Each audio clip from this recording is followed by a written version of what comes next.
This page helps you track your performance on each street. Pre-flop is shown down here, where your hole cards would normally be. Then, across the table we have the flop round, the turn, and the river. Before we look at these, keep in mind that if you just opened your report, you're probably looking at your all-time results for 9 max cash games. I could choose another game type here if I wanted. Up here where it says all-time, I'll pick a custom date range and limit my data to the months of September and October. Now you'll notice that each street has a number expressed in big blinds per 100 hands. The street is in green if our winnings are greater than 0, or red if our winnings are less than 0. But what are these numbers? Unless you make all your opponents fold, the pot is never actually awarded to you until the showdown. So, how did we arrive at these numbers for each street? The answer is up here. It says, the numbers shown on this page are your effective big blinds won or lost on each street, based on the correctness of your decisions and adjusted for luck. So instead of just looking at your winnings at the showdown, we look at whether your decisions on each street were correct and how much you won or lost in theory based on those decisions. We use a complex formula to process all this and arrive at the effective number of big blinds per 100 hands you won or lost. It's very similar to the way we compute your real poker IQ on the overview page of your report. If you're interested in the science behind it, you can click on this link to learn more. When you hover over any street, you'll see a pop-up that tells you more.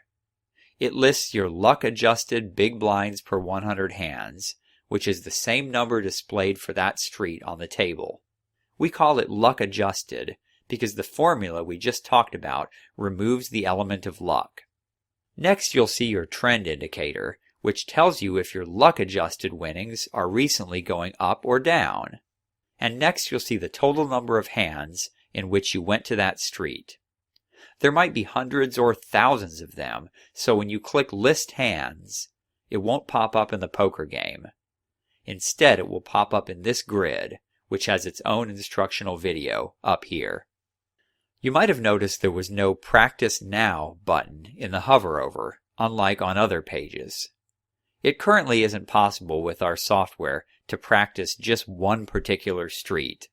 But you can use this information to hone in on your weak areas, and you can double check them on the other pages of this report, such as on the skills page. Let's look at some examples of how to do that. You can see the pre-flop round is shown in red in this report. When we go to the skills page, it isn't surprising to find out why. We've been playing too many inferior hands pre-flop. Let's look at the hand chart next. Here they are, shown in red. Back to the streets page again. If it's the flop or turn that is red, perhaps you're going too far with drawing hands, or not raising enough. You might want to check your aggression factor, shown here on the skills page. Or this one, how often were you ahead on the flop when continuing to the turn? If the river is shown in red, this might mean you're showing down hands that aren't strong enough to win. On your skills page, you could check out how often did you go to the showdown and how often did you win money at the showdown. We'll be adding more training materials in the future to help you diagnose the areas that need attention. Thanks for being a member of AdvancedPokerTraining.com.